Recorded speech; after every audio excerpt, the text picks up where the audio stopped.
سمیه شناسنامت رو حساب کی داری سفید نگه می‌داری؟ من میگم رأی بده که نشه مثل 12 سال پیش، چون نمیگن آدم خفنی بود رأی نداد، میگن ایراد از ماست. تو رو خدایا که من به فکر ما باش سمیه.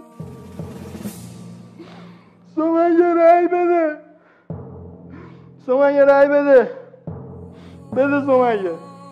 ولی اگه رأی نداری نیای بگی هواپیمامون کن از تپ و تپ میخوره زمین ها، نگی دلار گرون شد دارو گیر نمیاد. سمیه نری تو صف بانک وایسی هر روز صبح. سمیه نرو، سمیه نزا به عقب برگردیم. سمیه